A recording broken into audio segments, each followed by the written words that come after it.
Today's Saturday, the 8th of February 2025, and welcome to the new Australia. If you live in Australia or you're visiting the country, you now live in a society where speech is criminalised.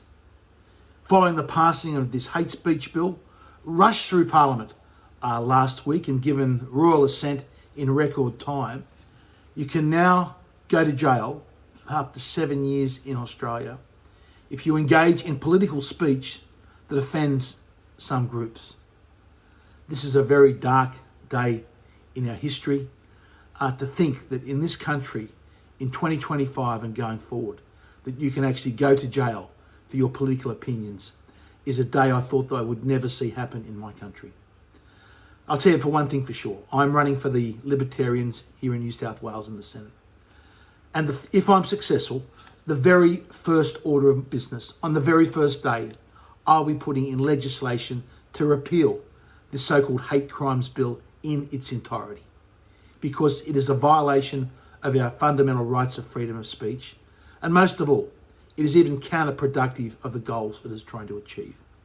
The bill is nothing other than a Trojan horse to sneak provisions into the law to suppress freedom of speech and to promote these globalist causes. Now, firstly, there was the absolute disgrace we saw in the federal parliament, where the Liberal Party, supposed to be the guardians of freedom in the political spectrum, sided with Labor and the Greens to rush this bill through the Senate. They simply knew they'd learned from the mis and disinformation bill, where that mis and disinformation bill, there was able to be several weeks of public debate about it, and were able to change, the public were able to see what the bill was about, to lobby their representatives, their elected representatives, who then changed their mind in the parliament and were able to defeat that bill. That is how democracy should work. The democracy should not work where this type of legislation is rushed through with debate guillotined, pushed through by both the Liberal Party, the Labor Party and the Greens. But that is exactly what happens. And here is this historic photo that will go down a day that will live in infamy in our country, when Liberals and Greens combined and joined hands to pass this bill through the Parliament. And the tragedy was that the Liberal Party, if they had have stood solid on this, with the very brave Senator Alex Antics from the Liberal Party crossing the floor, Gerard Rennick also voting against it, and Senator Ralph Babet voting against it, and a couple of other senators, there was enough numbers to defeat this legislation on the floor of the Parliament. But it was the weakness, the cowardness of the Liberal Party that enabled this legislation to go through. So we now live in a society where if you're engaging in political debate on contemporary political issues, you have to be very careful about what you say. Because if you cross the line, and that line is very vague as to where it is, if you cross the line, you can end up seeing yourself arrested and spending up to 7 years in jail under this new legislation. So the uncertainty of the legislation, the ambiguity of it, is itself a deterrent to free speech. People are going to err on the side of caution. Who wants to spend 7 years in jail and be dragged through the courts for something, a political statement that you said? So the legislation itself becomes a deterrent to free speech, in addition to the provisions of the legislation. And let's just go through some of those provisions in this legislation. Now, firstly, an important point is we already have laws in this country that prohibit inciting violence or threatening violence. Those laws exist. I know myself, in the 2009 election campaign, the Greens candidates made a complaint that I threatened violence against them. The circumstances were a Green candidate dressed up in a dinosaur suit snuck up behind me, caught me by surprise, and I politely turned around and reminded him that it may not be good for his health if he does engage in such an activity. He then went straight to the police, reported me for threatening violence against them, which of course was completely untrue. But that was an example of the laws that already exist in this country. Now, these laws simply extend the provisions and act as a Trojan horse to bring in other much harsher provisions. So again, let's just go through the provisions of the legislation. Now, there's two separate sections. One is they call it threatening force or violence against groups, and the other section is threatening force or violence against members of groups or close associates. They're both effectively the same thing, whether it's a group itself or a member of a group. Now, the first important provision of this legislation, it's not just about threatening violence. They've included in the wording of the legislation threatening force or violence.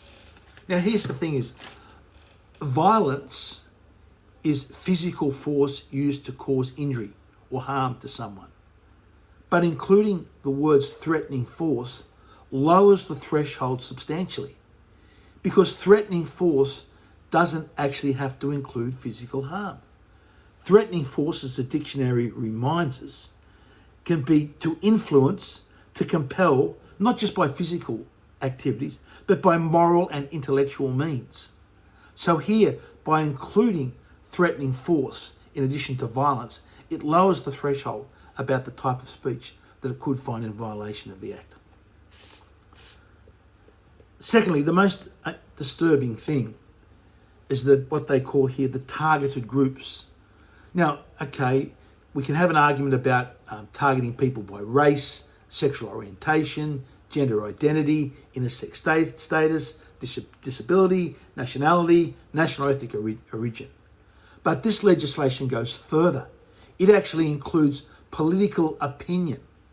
So under this legislation, a so-called targeted group that gets special protection is a group that holds a political opinion.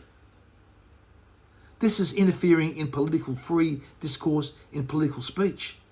Such legislation would never be allowed or never be permitted under the US First Amendment that protects free speech. That's why one of the reasons, as the Libertarian Party, our policy is to amend the Constitution via referendum, that we insert the provisions, a similar provision to the US First Amendment, to make it unconstitutional for a government to bring in laws to try and restrict free political speech. In fact, this is exactly what this bill does. And you see there the third provision, a reasonable member of the targeted group would fear. Well, that's a very low threshold. And the threat, if carried out, would threaten the peace, order and good government of Australia. How long is a piece of string when you're trying to determine what that actually means? So let's give an example of these new laws about how they could work in practice. And let's look at a speech of Sir Robert Menzies, the founder of the Liberal Party.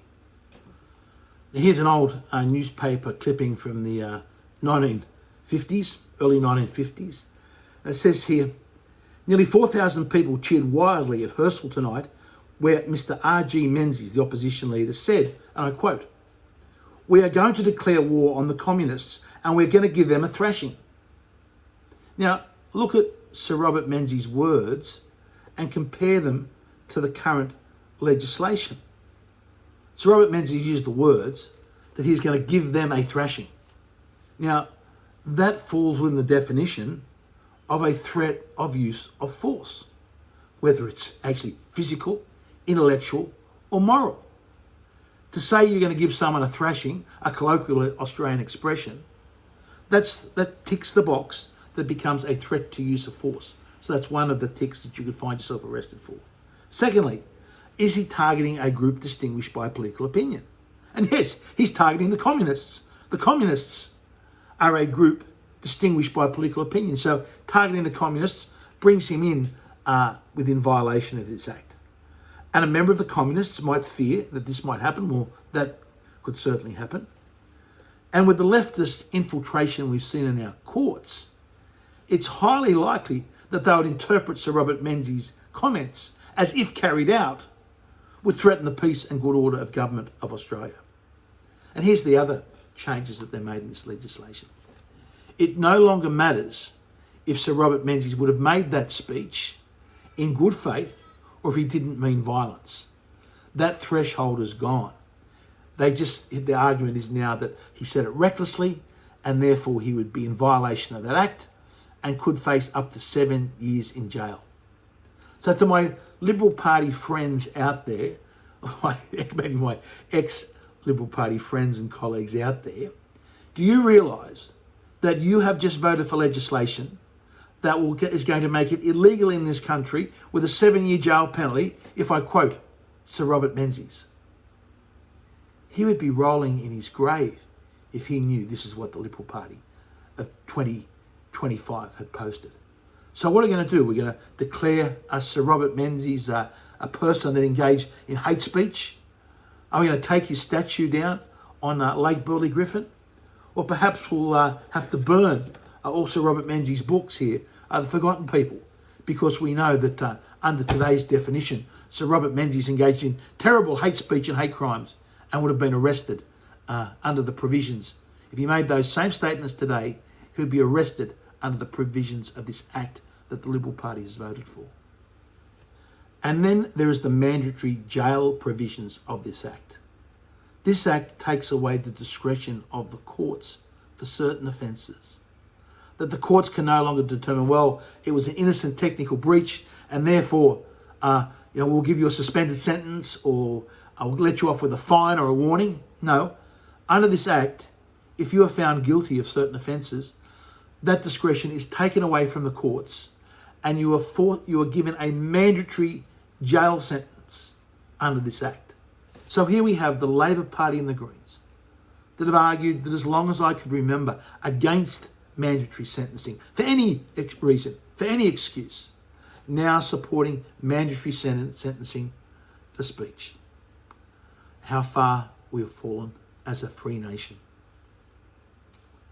Then there's the provision in this legislation that makes it an offence depending on where you put your arms. So if you're speaking and you like to move your arms around when you talk, be very careful about what hand signals you give.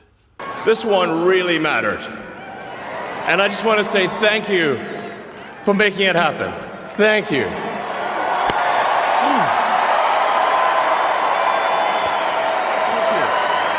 My heart goes out to you. It is thanks to you that the future of civilization is assured. If you're out on the streets hailing a taxi, be very careful about how you do that, because you could be easily photographed and say, oh, look, a Nazi salute. And that, for that, my friends, is a compulsory 12 months in jail. Again, with no discretion from the courts. Mad legislation. What such legislation does, anyone that gives a Nazi salute in public should be laughed at. They should be mocked. They should be ridiculed. But by having a law that actually criminalises it and potentially puts someone in jail, you're going to make a martyr or a hero out of some idiot that does a Nazi salute in the streets, and he's going to gain sympathy from that. And finally, none of us want to see a society with this so-called hate speech. But the best way, as history has shown, to defeat hate speech is not with censorship, but with free and open debate. There's a great book that I could recommend to everyone. It's titled Hate Speech, Why We Should Resist It with Free Speech and Not Censorship, by Nadine Strossen, a former president of the US American Civil Libertarians Society. And that is what she argues. She argues that the best way to address hateful or unpleasant speech is with more speech, principled debate, whereby all speakers and listeners can become better informed. Where we ban someone, we ban one type of speech, political speech, it has always been counterproductive throughout history. And as RFK Jr.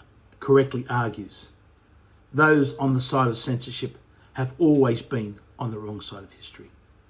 To my Liberal Party friends, you are on the wrong side of history on this. And that's why I'm very pleased to be running as the Libertarian candidate here in New South Wales. And as I said earlier, if we are successful at this next election, on day one of that new parliament, I'll be introducing legislation to repeal this so-called hate speech laws in full. And I'll be further moving to introduce a referendum at the subsequent election to enshrine in our Constitution a similar provision to the US First Amendment that protects free speech. to ensure that such legislation as this that has been rammed through our parliament would be deemed unconstitutional and simply be void.